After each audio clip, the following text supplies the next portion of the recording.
Bienvenue au cours du droit administratif haïtien. Aujourd'hui, nous allons parler de la constitutionnalité des actes administratifs.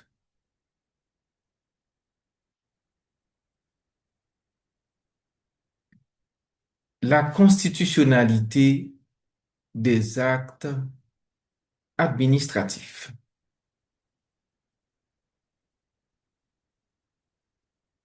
Avant de parler de la constitutionnalité des actes administratifs, il faudrait d'abord préciser ce qu'est une constitution.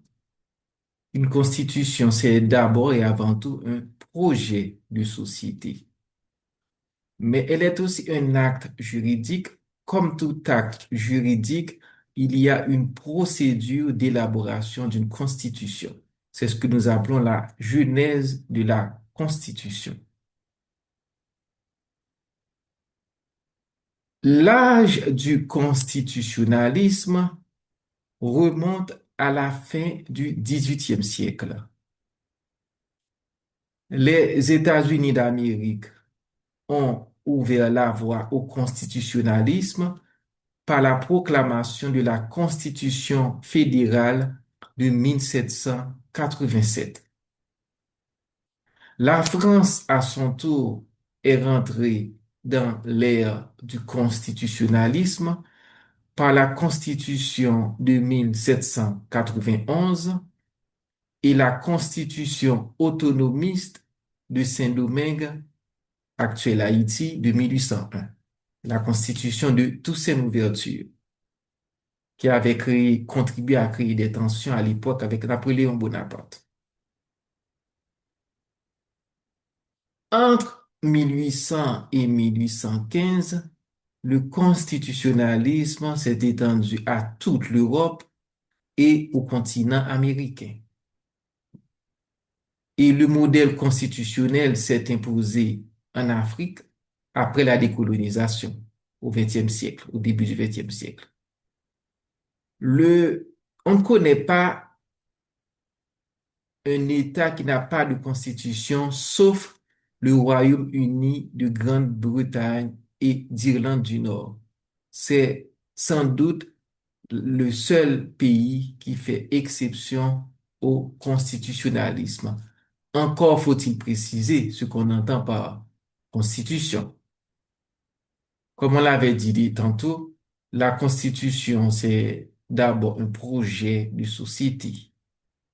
Ce projet de société a pour nom la République, qui est un idéal de liberté, d'égalité, de fraternité. Donc la devise d'Haïti et aussi de la France. Liberté, égalité, fraternité. En choisissant la République, en choisissant de se doter d'une constitution, le peuple souverain fait le choix entre la liberté et la tyrannie, entre la barbarie et l'état de droit. C'est à juste titre que, à l'article 16 de la Déclaration des droits de l'homme et du citoyen, que nous disons que toute société dans laquelle la garantie des droits n'est pas assurée, ni la séparation des pouvoirs déterminée, n'a point de constitution. Avec la révolution haïtienne du 1er janvier 1804, la proclamation d'indépendance d'Haïti, ces valeurs républicaines de liberté, d'égalité, de fraternité atteignent l'universalisme. C'est l'universalité des idéaux de 1789. Désormais, tous les êtres humains sont reconnus libres et égaux en droit, et pas seulement l'homme blanc, tous les êtres humains.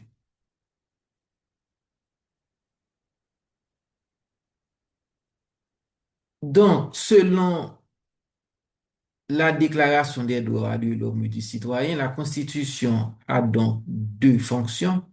Sa première fonction, c'est d'organiser les pouvoirs publics. Organiser les pouvoirs publics, ça veut dire garantir la séparation des trois pouvoirs, exécutif, législatif et judiciaire. Ça signifie aussi fixer le cadre légal général de l'administration publique et des institutions étatiques. Toussaint Louverture avait bien compris cela, c'est pour ça, dans une de ses expressions imagées dont lui seul a le secret, il a déclaré, et je cite, j'ai pris mon vol dans la région des aigles. Il faut que je sois prudent en regagnant la terre. Je ne peux être placé que sur un rocher et ce rocher doit être l'institution constitutionnelle qui me garantira le pouvoir. Fin de citation. Déjà, Toussaint Louverture, en son temps, avait compris l'importance d'une constitution pour pouvoir asseoir son pouvoir politique. Donc, il était bien en avance que la plupart des hommes politiques haïtiens d'aujourd'hui qui ne comprennent pas l'importance d'une constitution. Toussaint doit retourner dans sa tombe. La Constitution a aussi pour objet de garantir les droits fondamentaux, comme on l'a lu dans la Déclaration des droits de l'homme et du citoyen. Donc, c'est pourquoi la Constitution, on la considère comme la loi mère. En créole haïtien, nous disons c'est maman loi pays. Donc, comme loi mère, la Constitution pose les fondements de l'état de droit et elle se situe au sommet de la hiérarchie des normes. Donc, les normes juridiques, c'est comme une pyramide. Au sommet, on a la Constitution et toutes les autres normes doivent être conformes à la Constitution, que ce soit les lois, les décrets, les arrêtés. Et une norme qui n'est pas conforme à la Constitution est bien sûr inconstitutionnelle.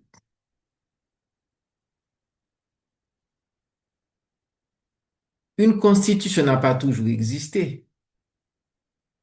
Elle a été créée à un certain moment de l'histoire. Elle évolue, comme elle peut même disparaître. C'est ce qu'on appelle la jeunesse de la Constitution. À la création de nouvel État, ça va de soi qu'il faut élaborer une constitution. Parce que la constitution, c'est en quelque sorte l'acte de naissance de l'État. À côté de la proclamation de l'indépendance, la constitution, c'est en quelque sorte les fondements de la création de l'État. C'est pour ça, dès qu'il y a une création de nouvel État, normalement, il y a une constitution. Donc, ça va de soi. Quand il y a un nouvel État, il y a une constitution. Mais d'autres cas de figure peuvent se présenter. C'est le cas d'une révolution, le cas de l'effondrement de l'État. Dans ce genre de situation, les autorités de facto, puisqu'elles ne peuvent plus se référer à l'ancienne constitution car la situation a changé, eh bien, ces autorités-là ont la possibilité en quelque sorte de créer un nouvel ordre juridique. Pour ce faire, comment est-ce que ces autorités vont s'y prendre? Donc, pour élaborer une constitution, il y a deux possibilités. D'abord, on peut choisir une assemblée constituante élue. Si on nomme des gens, on ne peut pas appeler ça assemblée constituante, même si je sais qu'en Haïti, il y a des assemblées où tous les membres ont été nommés ou cooptés, on ose appeler ça assemblée constituante. C'est parce qu'on appelle ça assemblée constituante que juridiquement, elle mérite ce nom-là. Quand on parle d'assemblée constituante, ça présuppose que ce sont des représentants élus qui viennent représenter leur communauté dans l'assemblée. Mais il y a une autre possibilité. À la place de l'Assemblée constituante, les autorités de facto peuvent élaborer directement le texte. Et normalement, comment ils s'y prennent, c'est pas ces autorités-là qui vont rédiger le texte en tant que tel. Normalement, ces autorités vont former une commission. Ça peut être une assemblée des gens ou bien juste une commission d'experts qu'ils ont nommés. Mais il n'y a pas vraiment, puisque on est dans une situation de fait, il n'y a pas déjà des procédures rigides, toutes tracées. Les juristes les hommes et femmes politiques ont la possibilité de faire preuve d'imagination. Le plus important, quel que soit le cas de figure, une fois le texte de la Constitution est élaboré, le texte doit être soumis au référendum pour que le peuple puisse trancher. Parce que, en définitive, c'est le peuple souverain qui est ce qu'on appelle le constituant originaire. Il est à l'origine de la Constitution. Mais une fois que la Constitution est adoptée, publiée, promulguée, publiée, mais la Constitution évolue. Parce que je rappelle que la Constitution est un projet de société. Comme la société évolue, mais la Constitution doit s'adapter à la société. C'est pour ça que toutes les constitutions prévoient ce qu'on appelle des mécanismes de révision, qu'on appelle généralement des procédures d'amendement. Et l'autorité, l'organe qui est compétent pour amender la Constitution, en Haïti comme en France d'ailleurs, c'est le pouvoir législatif.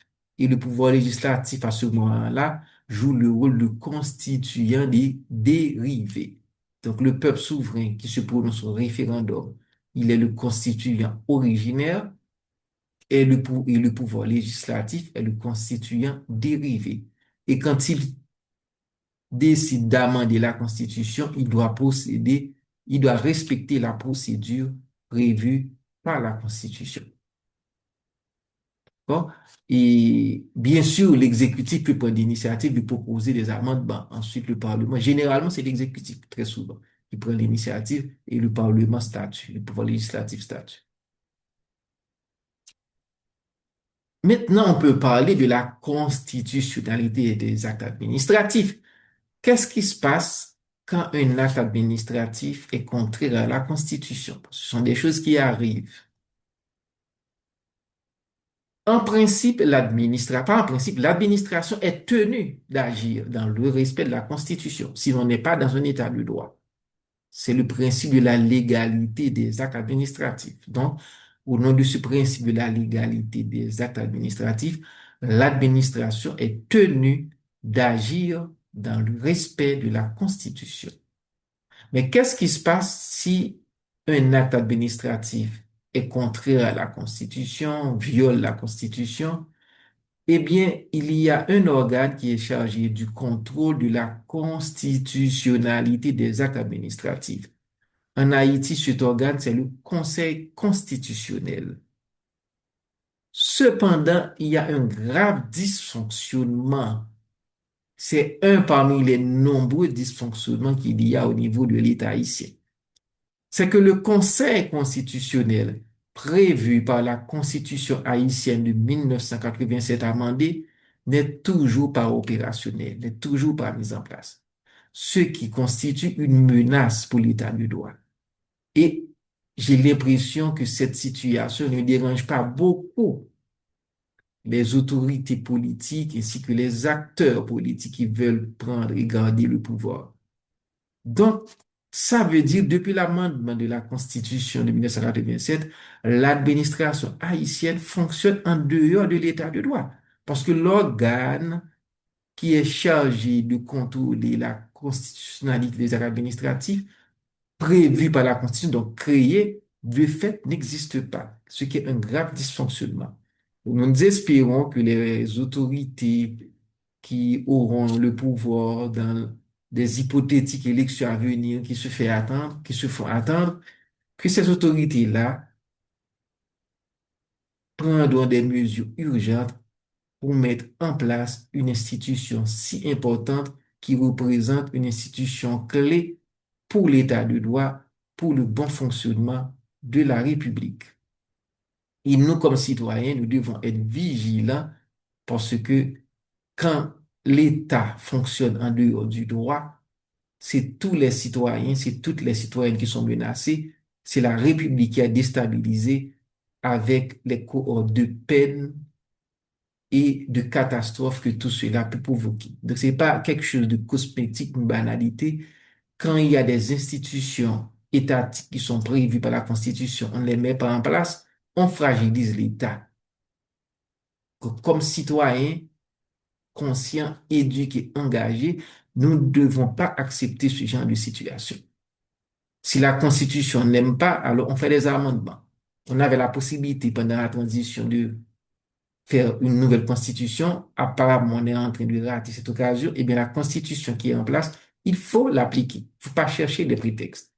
Et surtout, une institution comme le Conseil constitutionnel, qui représente une clé de voûte de l'état de droit, doit être mise en place.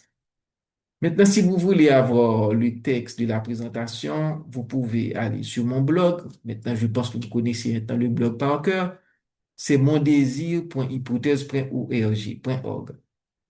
À la limite, vous n'avez qu'à recopier ce lien-là qui est devant l'écran. Donc, c'est mondésir.hypothèse au pluriel.org/838. Et sur mon blog, vous allez trouver aussi d'autres articles de droit qui peuvent vous intéresser.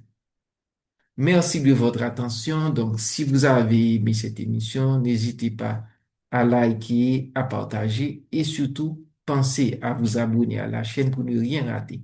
Et en particulier, je vous demande à m'aider à diffuser ça le plus largement possible aux étudiants haïtiens, en particulier les étudiants en droit, en sciences politiques et les juristes en général qui veulent un petit peu mettre à jour leur droit public, en particulier leur droit administratif.